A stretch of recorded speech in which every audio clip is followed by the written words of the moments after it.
Episode 361, A Measured Response. Security at the Clifton estate was on high alert. Guards patrolled the exterior of the home diligently. In Jessup's living room, Jessup, Debbie, Alex, and Rufus gathered together to discuss the attack on the Clifton's business building. Alex started suddenly. I almost forgot. Mr. Clifton, please send someone to the high building opposite the office. I left the sniper tied up there at the top of the building. He was injured, but not too badly. Please have them bring him here.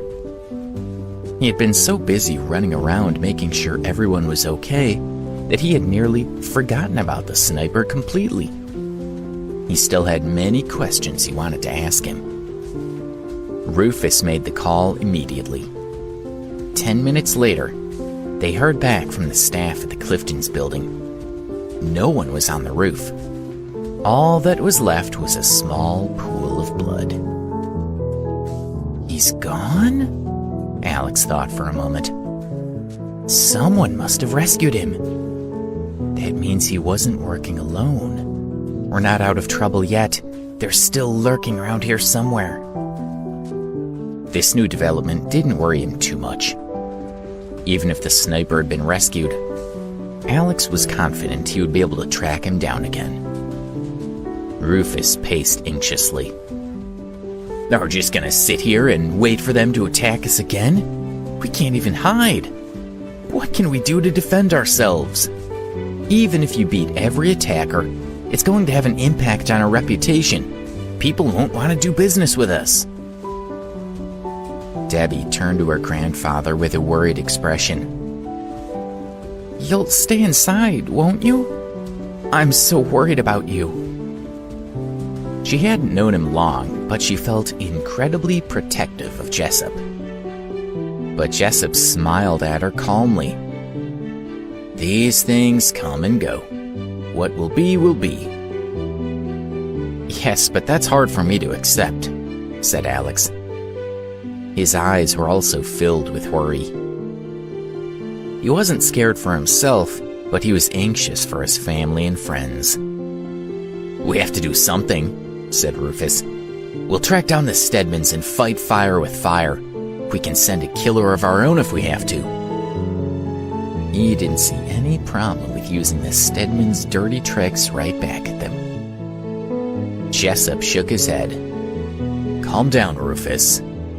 Don't forget, we don't have any solid evidence that Art Stedman was behind this attack. Personally, I don't think he has the courage for something like this. Besides, if we attack the Stedmans, aren't we also attacking the entire Blood Brothers gang? Jessup continued. Will we attempt to kill them all? We're not that strong. In this case, they have more power than us. They would eat us alive.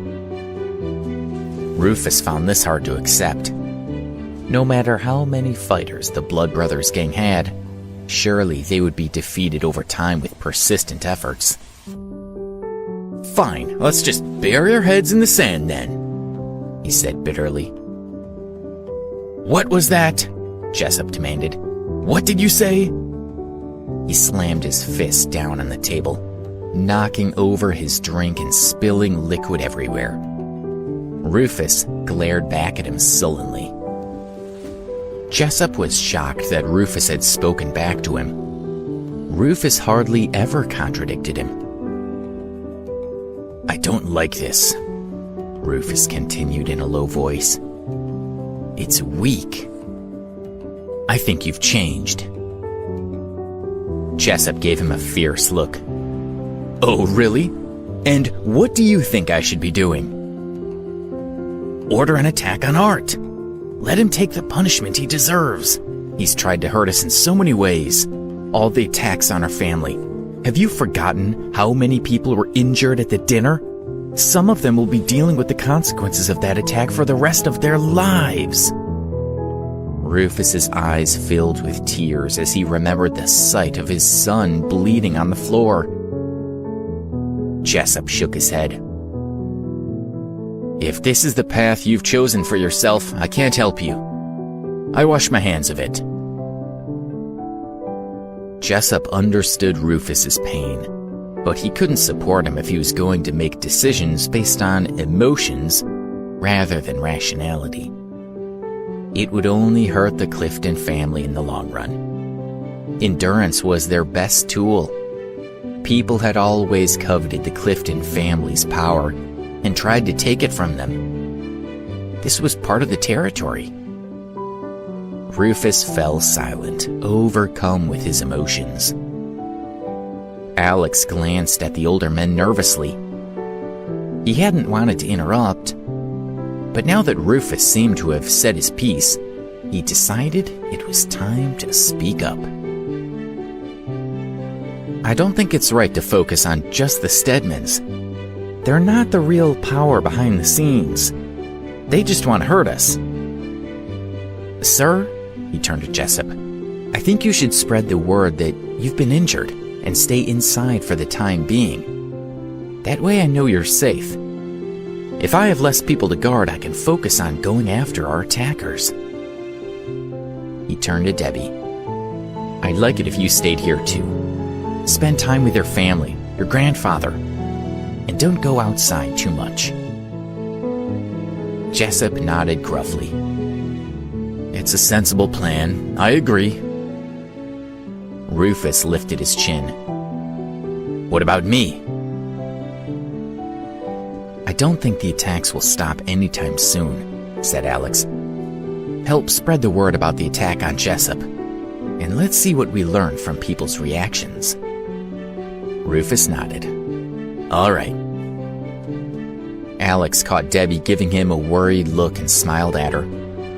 Don't worry about me. I won't be taken down that easily. They sat and talked through their plans for the next few days. The phone rang, and Rufus stood to answer it. After a while, he returned to the rest of their little group with the receiver in his hand. His eyes were filled with hatred. It's Chris, he whispered. Jessup sneered. Tell him I'm seriously injured. Tell him I'm on the brink of death. Right. Rufus lifted the phone to his ear. Chris Stedman, you've called it a bad time. My father was hurt today and is resting. He can't speak with you. You've got some nerve calling us like this. His voice was filled with anger. But Chris didn't match his tone. I'm so sorry to hear he's not doing well.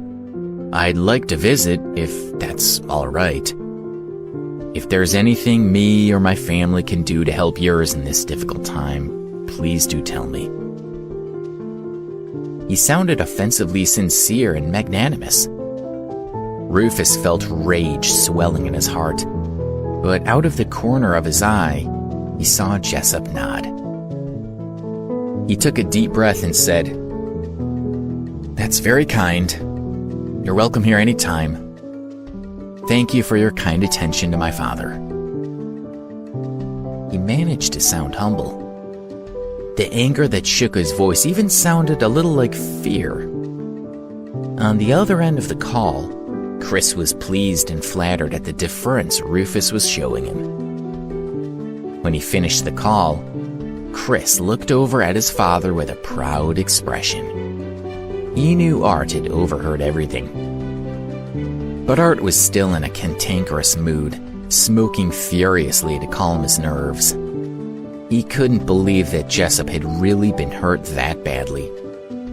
After taking a deep drag of smoke, he said, Go over there now. I want to know what's happening over there.